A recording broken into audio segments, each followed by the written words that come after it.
with a story. There's a certain shopkeeper who sent his son to learn about the secret of happiness from the wisest man in the world. The lad wandered through the desert for 40 days and finally came upon a beautiful castle, high atop a mountain, and it was there the wise man lived. Rather than finding a saintly man, our hero, upon entering the main room of this castle, saw a hive of activity. Tradesmen came and went. People were conversing in all the corners, and a small orchestra was playing soft music. And there was a table covered with platters of the most delicious food in that part of the world. The wise man conversed with everyone, and the boy had to wait 2 hours before it was his turn to be given the man's attention. The wise man listened attentively to the boy's explanation of why he had come, but told him that he didn't have time just then to explain the secret of happiness. He suggested that the boy look around the palace and return in 2 hours. Meanwhile, I want to ask you something, said the wise man, handing the boy a teaspoon that held 2 drops of oil. As you wander around the castle, carry this spoon with you without spilling 1 drop. The boy began climbing and descending the many stairways of the palace, keeping his eyes fixed upon the spoon. After 2 hours, he returned to the room where the wise man was. Well, asked the wise man, did you see the Persian tapestries that are hanging in my dining hall? Did you see the garden that took the master gardener 10 years to create? Did you notice the beautiful parchments in my library? The boy was embarrassed and confessed that he had observed nothing. His only concern had been not to spill that oil that the wise man had entrusted in his care. Then go back and observe all the marvels of my world, said the wise man. You cannot trust a man if you don't know his house.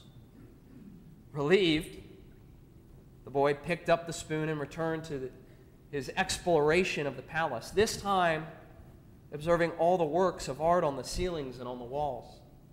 He saw the gardens, the mountains, all around him, the beauty of the flowers, and the taste, with which everything had been selected. Upon returning to the wise man, he related in detail everything he had just seen. But where are the drops of oil I entrusted with you? Asked the wise man. Looking down at the spoon he held, the boy saw that the oil was gone. Well, there is only one piece of advice I can give you, said the wisest of wise men. The secret of happiness is to see all the marvels of the world and never to forget the drops of oil on the spoon. Now, for some in here, you might have heard that story before.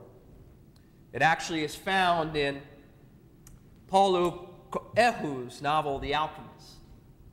And it shares with us a crucial insight. Happiness does not occur in an instant, but happens when we realize the interconnection between the beautiful and sensational moments of our lives, while simultaneously realizing that the monotonous things we do matter. In reading the Torah over the past few weeks, as I discussed previously, we have witnessed some of the most dramatic events unfold.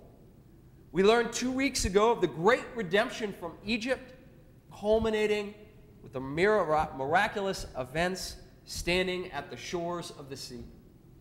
Then last week, the Israelites arrived at Sinai with thunder and lightning and a dense cloud upon the mountain, as God revealed the law to them, including the 10 Commandments. These powerful, momentous, and emotional moments, combined with the creation story in Genesis, are considered the most pivotal moments in our Torah and are immortalized in our Shema prayer, beginning with the Baruch Hu and ending with the Mi Chamocha. Yet immediately following these intense and luminous events is not a continuation of these wonders, but rather mishpatim, a mundane list of rules.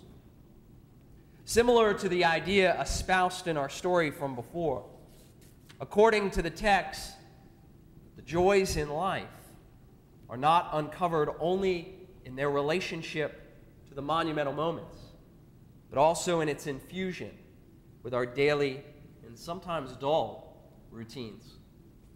There are plenty of amazing moments, some planned and others unexpected, that each of us have had the opportunity to witness.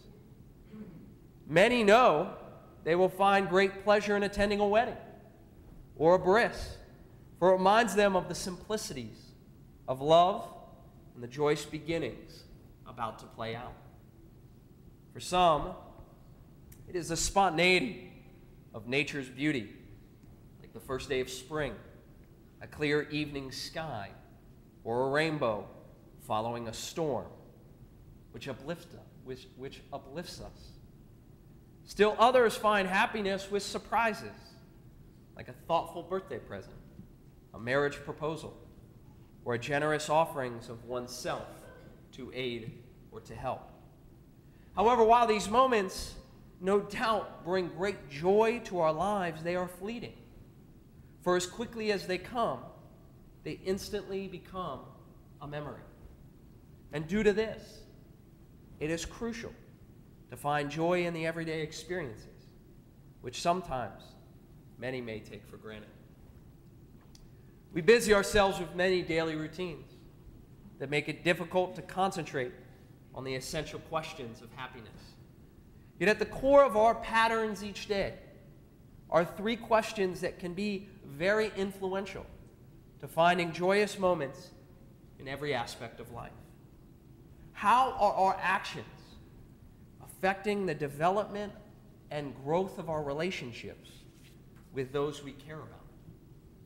How is our attitude shaping the mindset of those around us? And how focused are we on the task we do?